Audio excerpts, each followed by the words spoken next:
It's live, so now you can hit record and start. What's going on, nMo fans? This is your host, Alex Lexus, with co-host Nelson Rios and staff member Demizzle. We're coming at you with another installment. It is August 18th, 2012, and we have some topics that we wanted to discuss. I want to thank you guys for welcoming Nupe aboard on MMO and Fighting Game League broadcast. He did really well, and I think his personality and his knowledge set for games and how he perceives them would actually lend itself really well to our broadcast. So thank you for your support with that. Today's first topic, something that I saw on eventhubs today, and I sent it to the round table here. Street Fighter Cross Tekken will not be featured at 2013 EVO. Now, okay. I'm trying to process this because Capcom must admit to their failure with the game. How is it that after one outing with Street Fighter Cross Tekken, that the following year or the next year that game will not be featured at EVO? Goes to show you that Capcom, this is what you fucking get for not fucking listening to the fans. And now EVO is kind of like, okay, we give you DAP. If the game is really good, it's going to be out there. And it's almost as if it's like an advertising tool. So King of Fighters got a lot of pop because of Bala and his performance throughout EVO. Right, guys? Remember when he was doing his combos, people were getting hyped, and every time he kept hitting the hit with Mr. Karate, the crowd was getting, souped up for it. You didn't get that for Street Fighter Cross Tekken, all right? And considering they refused to take the gems out, they refused to admit that they made errors, they're not going to rebuild the game. Demizzle said something on one of our past podcasts where they had to accept it as a loss and move on to the next game. So Capcom, that's what you get. I told you so. I told you so. Sevenson, freaking suck it DX style. You fucking didn't listen. And now the game is already out. After one outing at EVO, it's not coming back. So I'm going to give Demizzle the floor first and then Nelson. Fucking dumbass motherfuckers. It's a similar thing with like Mortal Kombat 9 because wasn't that out after just one tournament as well? Like they didn't feature it like they did in the first tournament because it's just such a broken game and there were no efforts to like make it tournament worthy or even worthy of normal consumption. So I mean, as you said, I called this, I told them, like, just accept it as loss, move on, and that's what they need to do, but, like, they just released, like, another patch not too long ago, and this appears the road that they're gonna take. They're gonna try to milk it for as much as they can get it by patching it and patching it and patching it, and it's just essentially trying to shine up a shit turd at this point, because the game is still gonna be broken, because no matter how many patches you put in there, something is still going to be broken. Like, one patch will fix one thing, but then it'll focus the spotlight on these 10 other things that are broken. So it's just not worth the time, effort, and money at this point. They just don't want to admit defeat. And if I can interject, if I may, what you just said kind of sheds light on a very key aspect that I learned in Mugen. When I was making my Third Strike Goken, my first build of him, it was not stable. It was fucked up. At that time, I couldn't see that because, it was a lot of haters and all that stuff, and I was too busy defending myself, and it was kind of hard to focus on, okay, that is indeed broken. Maybe let me just remake the character, redo the balance, redo the foundation of it, and then when I was like, oh, that's what the problem was, it helped me completely fix a lot of the issues that I had. Although it didn't fix everything, it fixed 90% of the problems that I had with them. All right, so yeah.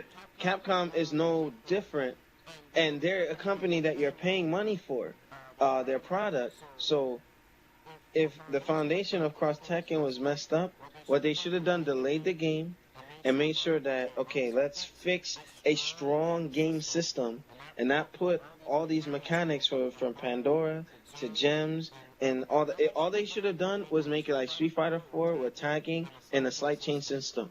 Simple, All right. less is more, and the Capcom really fucked things over by trying to add these gems to try to milk the system. That's all. Let me interject with that.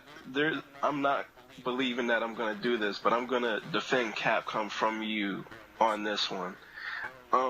There's like a strong difference between mugen and like what Capcom is doing. Like when people were telling you that your character was broken, myself included, I was like, hey, you need to fix this, that, and the other. Mm-hmm. You don't invest money into this, so it's not costing you any money out of your pocket. You're doing it as a hobby. You're doing it as something that you say, hey, I think this would be cool, so I'm going to invest like a decent amount of time in it, and I'm going to make this vision of mine into a reality. Okay. What Capcom is doing is like, alright, they quality tested it. Even though we think they didn't do enough, they got a group of players in that said, hey, this could be a good idea if you did this, that, and the other. And they listen to those groups of players.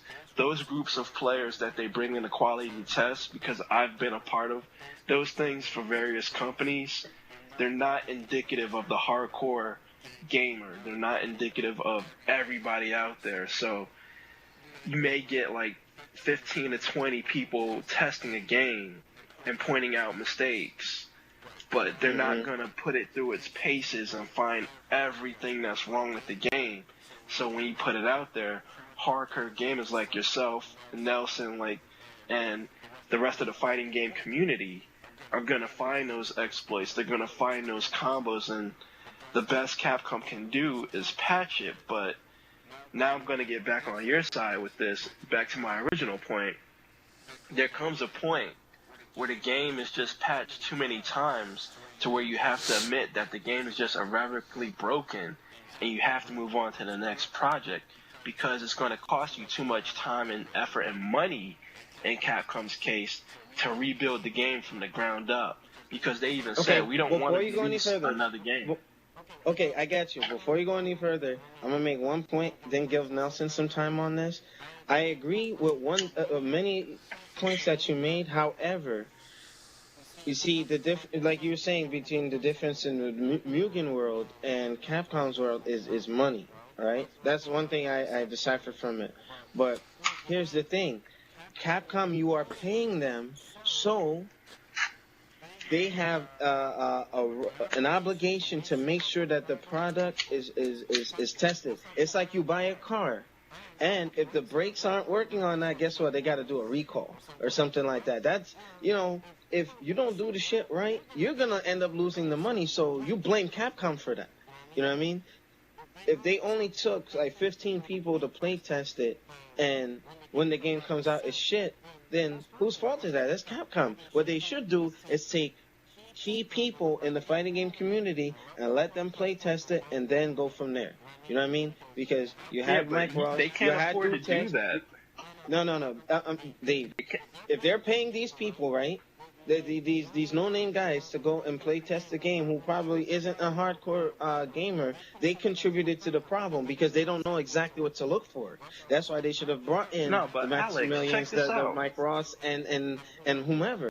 You know, I'm just saying if because they did that. Yeah, go ahead.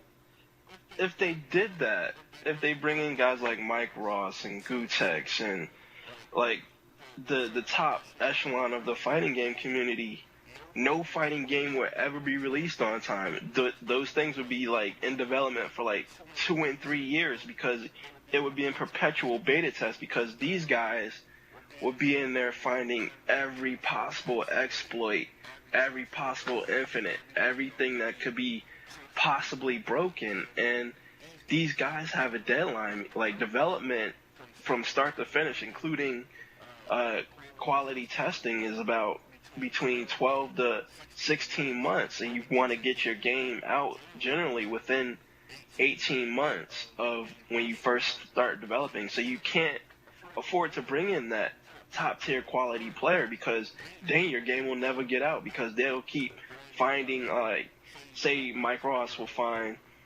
hey, if I do this under this circumstance, I can do an infinite amount of chip damage with this move in this time frame. That's something the normal player would never think to do or even find out. So you can't. In a perfect world, that's what you would want to do, but in the real world, you can't afford to do that. Now, you know what?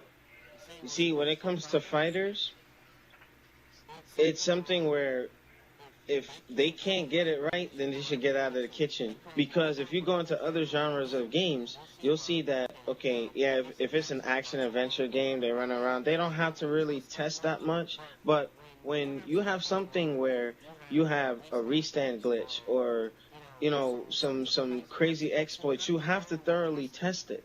You have to thoroughly test it. I'll give you a perfect example of what... But Dave, I agree with what you're saying, but look at the end result.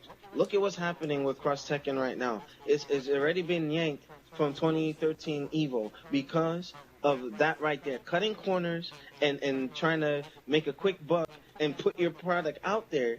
It's like, okay, won't you want people to willingly invest in your product if it's good?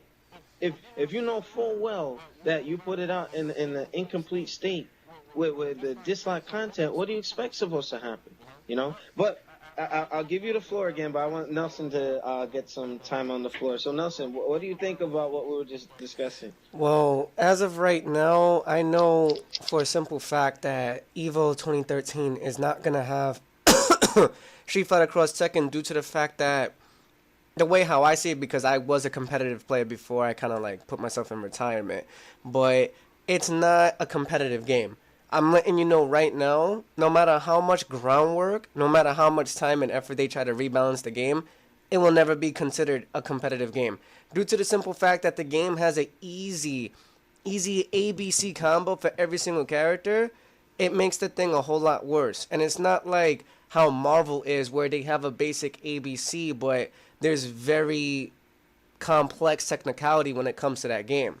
Like, it takes a lot to do bullshit in Marvel, and for you to do that in Cross Tekken, the only thing you honestly really need is either Hugo with gems on, or just have a character that, as you said before, that's able to do glitches and infinites and so forth. So the game is really not considered fun. It's not considered competitive. Like, there's too much things missing. The time, the energy to actually kill your opponent before the time runs out. There's a lot of effort that needs to be put in the game. So until either Capcom or the new producer gets their hands on the game and do a overhaul or a recall, as you said, the game won't be considered a top mainstream game, especially for tournaments and also for EVO. Now you have games that are just recently now coming out, like Persona 4. No one knew about it unless if you played the RPG of Persona, period. When that game came out, that game had more hype and more complex fighting engine than Street Fighter Cross Tekken did ever. So that just goes to show, like, companies that actually take their time, like Arc System Works and now SNK starting to trying to pick up the slack, and also Team Ninja, Tecmo, they're learning from the mistakes that Capcom is making. Right now, you could say Capcom is at the top of the world, we'll say right now, at fighting games. And after all their mistakes they've done with Street Fighter Cross Tekken, every other company has that nice opening, and they're going to smack them hard where it hurts. Because now Capcom really got a blow, and they can't recover. Yep, that's right. Well, but for time's sake, we're gonna come back to the next topic. But what I'm gonna discuss right now, in brief, is the DOA 5 online training. So Nelson, you kind of shed some light on this for me. So what are your thoughts on it? And I'll give you the floor. I'll be right back. All right. So basically, what I found out for the Dead or Alive 5 online training mode is more or less of given the opportunity that Street Fighter Cross Tekken could not do. which is basically and mainly introduce players to a more feel of like, oh my god, you're actually watching people fight and stuff like that. So let me put in an example. You have Street Fighter Cross Tekken, you have just two of you guys in a room, you're playing by yourselves, whatever, among that.